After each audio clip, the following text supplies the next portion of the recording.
Alan Styles doesn't look like 50 That's Cent. what apparently everybody at his baseball team used to call him. Doesn't look like 50 Cent whatsoever. I'm telling you, that's what the DM said. Shatsky, pull up a picture of 50 Cent. Pull up a picture of Alan Styles. All right, I'm going to do it right now. Because all black guys don't look alike. I didn't say that. I mean, come on. I didn't say that. Alan Styles does not look like 50 Cent. I'm pulling up 50. 1 second. Pull up 50, pull up Alan Styles. I mean, come on. Do better. What do you mean do better? Where did he coach Allen at? Temple? No. I think it was Travel Ball? Skyline. I'm not sure. Let me look it up. Skyline? Come on. Somewhere. Just give me a second. Come on. Jeez. I mean, all right. Spadone. Used to coach Alan Styles at Kenyatta. Loved the dude. Told him we need to hit a game up. Blah blah blah blah. We used to call him 50 because he looked like 50 Cent. No, he doesn't. That's what look he said. Like, go, guys. Pull up Alan Styles' picture. Throw it up on the YouTube. Love me. Can you throw it up on the YouTube for everybody out there? I can see if I can pull it together, yeah. But I'm looking at 50 Cent right now, and like I know what Alan looks like. I'm not seeing it. You're not seeing it? I'm just telling you what I heard. Do you see it, Don't Shasky? make me the bad guy. No, but you're reading it like he does. I'm trying to picture Alan Styles, the Into Club video, like doing all like the lifts and stuff like that. I was like, nah, that's not Well, the thing is, like, close. 50 doesn't have a beard, and Alan does, so Right. that makes it kind of tough. Maybe if he shaves the beard, I don't know, but I'm still saying no on Well, has that. Alan changed a lot since college? Who knows? Got to get a younger pick. I mean, 50 was shot in the jaw. You can tell by the way he talks, the cut. Allen's a little darker than 50. I mean, it doesn't even make sense. If Alan can't do it, no one can.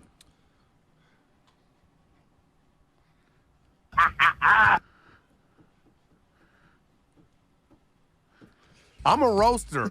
Oh, man. All right, anyway. The show's the best. I want to get into this, the Bob Myers thing. Hey, mute your mics. The show's Sounds the like- best at the awkward silence. I totally because agree. I just, what's the guy's name again? Oh, Irrelevant, a.k.a. Irrelevant. Duke. Irrelevant. You're going to be irrelevant on the show with a No, bad take don't like do that. It's the homie. Don't do that. Irrelevant. Don't do that. Irrelevant. I'm talking to He was you. our closer at Reardon. Was don't he? do that. Yeah. How was his ERA? That I don't remember. He used to wear the high socks. Duke could play. He's a ball player. Yeah. I think we played softball together, too. Like in our Irrelevant. early I like 20s. you. I like you, Irrelevant. Alan Styles does not look like. Y'all called him 50. You just throwing names at him. Hey, you look like 50 Cent. Hey, you look like somebody told me Bonte, you look like Barack Obama. I said, come on, dude. All light skinned dudes don't look alike, man. You Come look like on. Barack Obama? Somebody told me that one time. I was like, come on. Was that your mom? No, it was not my mom. My mom You would could never be say that. president one day. No, she would never. She knew damn well I wasn't going to be president. Instead of king of Bay Area Sports Media, it's a president. I'm the president of Bay Area Sports Media. My president is Bonte. I am part of the light skinned coalition here That in was the Bay me doing Area. the young Jeezy. Yeah, no, I am part of the light skinned coalition here in the Bay Area. You got Steph Curry, you got Klay Thompson, And then got you. Trey Lance. And then you. Who else was light skinned in this market? You had Marcus Simeon. He moved on to Texas. He was in front row the other day. You see he that? Was, yeah, I did. With the Klay family. Thompson. Yeah, he's got a lot of money. Got courtside seat, buddy. Well, I mean, Texas, playing for my man Boach. Dude, he's got $300 million. How much did Simeon sign for? He's like $1.75. Yeah. $1.75. Damn. God. Yeah, that's courtside money. Boy. That's I mean, courtside in money. Texas, it goes a long way. Yeah. All right, so you asked about the Bob Myers thing. Look, can we agree here? This is what everyone's going to say. Oh, it's great ownership, and I agree. They've got a ton of resources, absolutely, all those things. There's only so many of these jobs. So, beggars can't be choosers. You get an opportunity to work for one of the glamour franchises in all of sports. We all agree that's a great job. Like, I'm not here to say that it's not a good job. It is a great job. No, I hear what you're saying. I'm You're saying the that it's degree of difficulty for the doubt. decisions that are coming up over the next couple of years is really hard. And I look at, like, people view things differently. Some people like to start things and then leave them. Harbaugh, for example, started Stanford, built them up, left. Did the same thing with the Niners, did the same thing with Michigan. We can argue about whether he's great, good, whatever. But, like, he's a builder, right? And then he leaves. And then I look at David Shaw, and I thought it was really difficult to maintain that level of excellence at a place like Stanford. He had a really difficult job. I thought he did a pretty noble job for a time being. David Shaw? And then the bottom fell out. Yeah, and David Shaw did a great job at Some Stanford. people like to go into situations. Right. We were talking about Theo Epstein yesterday as a builder. He likes to go in like, hey, let me build this whole thing up. Dombrowski, tear down, this is what he did in baseball, tear down the entire farm system. Let's build up the major league team. Everybody goes about it a different way. Let me ask you, would you rather take over like, I'm not going to say the Knicks because that has that ownership kind of tapped in there. Would you like to take over Team X that doesn't have the aging superstars and the decorated legacy that the Warriors have and try to recapture that magic, like let's say the Lakers? Or would you rather be like John Lynch and just start from the bottom? Yeah. And just build it your way? I think everybody will prefer to start from the bottom. If you're a GM and you're going into a situation, you want to rip the studs down, you want to start from scratch. I think most GMs will want to do that. I would want to do that. However, it's kind of hard to pass up Stephen Curry when if Bob Myers leaves just Bob Myers, and I don't think Bob Myers is leaving. We're going hypotheticals. I know. But if Bob Myers moves on, if he moves on this summer, if I'm a GM and I say, damn, I get that Warriors job, Steph Curry looks like he's got about 3 or 4 years left. At least. So what's the so hold on. So I'm looking at Steph Curry's situation. I'm saying that's something to build around. Jordan Poole's under contract. Guy could score 20 plus. He could score, flat out score with the best of them. I have Andrew Wiggins, now one of the best two-way players in this league, under contract for the next 4. All right? Klay Thompson, I got him for another season. Then I got these young studs, these young stallions, and I can flip maybe a couple if I want to, or I can roll with Jonathan Kuminga. This is a very desirable job, despite the pressure, despite having Joe Lacob. And I get it. You're working for an owner like that. He's sitting courtside. He's watching everything, every single game. He's texting. He's going to Santa Cruz, watching the young guys. That's a tough pressure cooker job. But are all these jobs, for the most part, in the big markets, tough? No doubt. Any market. I don't care what market. I don't care what team you're running. Right. I guess where I'm saying is that I think that we underestimate the degree of difficulty when it comes to the end of people's careers. Case in point, Dwight Clark became assistant GM for the 49ers. Right. He had the horrible task of having to convince Joe Montana to go to a specific destination via a trade. You're trading away one of the iconic franchise contributors of all time. It's tough. And one of your teammates stuff. So like if you take over the Warriors and you're tasked with having to, let's just say hypothetically, move off of Draymond or Klay Thompson, or at least it's up to you to make those decisions, I just think it's a very difficult thing to do. And I think where I'm going at with this is I don't think we've appreciated in real time how difficult Lynch's job is, Bob Myers' job is currently, building these teams, maintaining these teams, and coming up with these difficult decisions. It's hard. No doubt it's hard. If it was easy, everybody would do it. Everybody would do it if it was easy. I'm giving you two options right now. So I'm looking at, it's funny. Brian Sabian's been speaking out, and he's going to the New York Yankees as an advisor. He made the unpopular move in trading Matt Williams. And was right up the crushed. rip. And was crushed. And 6 years later, we were like, damn, Jeff Kent is great. Yeah. Jeff Kent is all-time great. That was a tough move. GMs understand you got to make. John Lynch and company made the tough move of trading DeForest Buckner a couple weeks after the Super Bowl. And if we're being honest, I know Javon Kinlaw had moments in the game the other day. It was a bad trade. They've overcome it, but it was a bad trade. Hasn't been a good trade. It's a bad trade. Bad trade. Right? Bad trade. But they've overcome it. They've overcome it. You know? They made the unpopular move of doing that. We moved on from that. Moving on from that. They make the move for Chris McCaffrey. All of a sudden, we're like, oh, man, John Lynch should be executive of the year. What's the harder job in your eyes? Just if I were to ask you hypothetically, where the Giants are at, where it feels like they have nothing, right? Let's just say it feels like they have nothing. Or where the Warriors are at, where you've got all these resources, but all these tough decisions. And the ramifications of you could be the guy that makes a horrible decision that ends the dynasty. What's the harder job? They're both hard. I'm taking the easy way out here, but they're both hard. I feel like the Warrior one's even harder. Like they're both I guess hard. where I'm going as I'm looking at because the Warrior one is championship or bust. Yeah, you're dealing with legacies. Right. It's championship or bust. So that's like you have to win. Yes. But Farhan, this is a legacy game.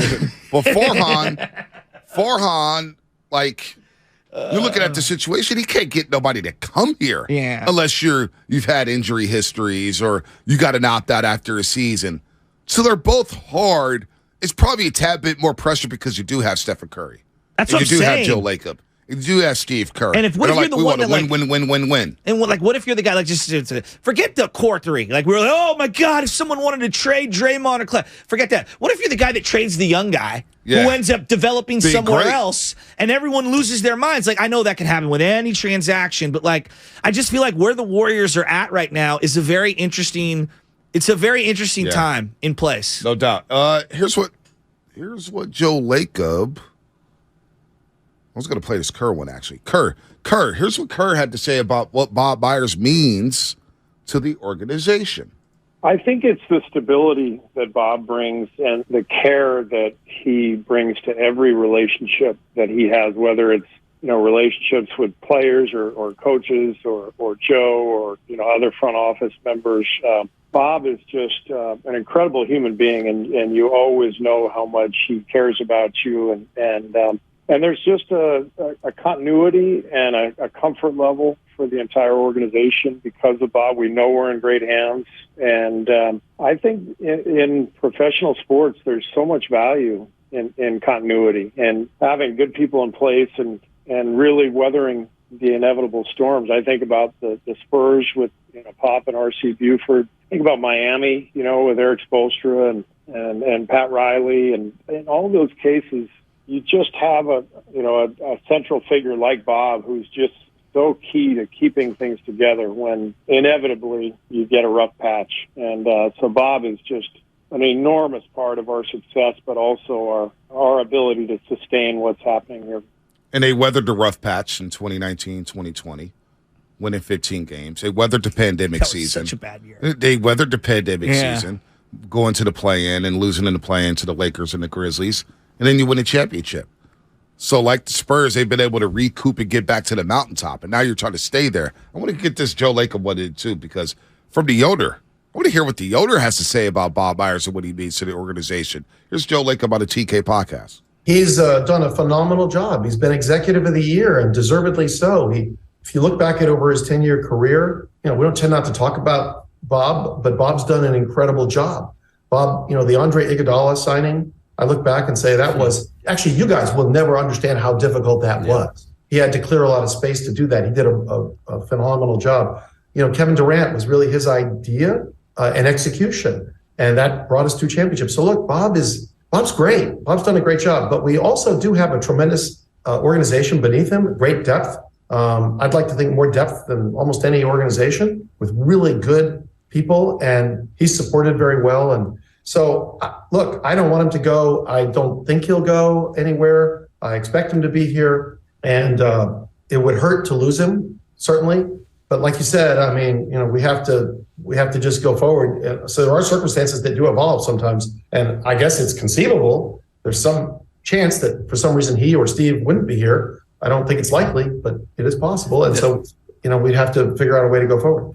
The Iguodala thing, I still to this day, because I don't think people remember how bad Biedrins was and how big of an albatross that contract was.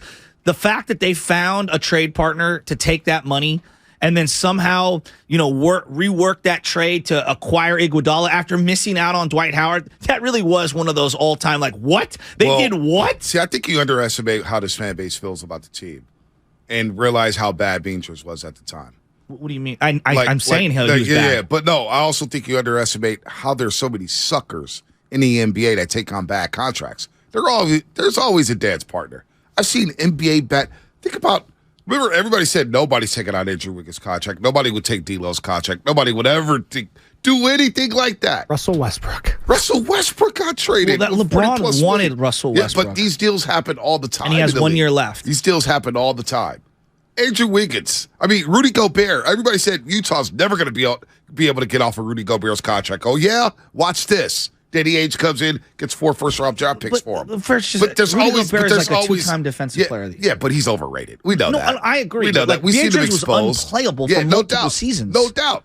But we always knew there's always a sucker in the NBA that will take on a contract like that, whether or not they want to just waive him, buy him out, move off of other money. But they were the team that was the sucker for 20 years prior to a move like that. But Bob Myers comes in and finds a sucker. So there's always a sucker. So like the surprise to me wasn't necessarily.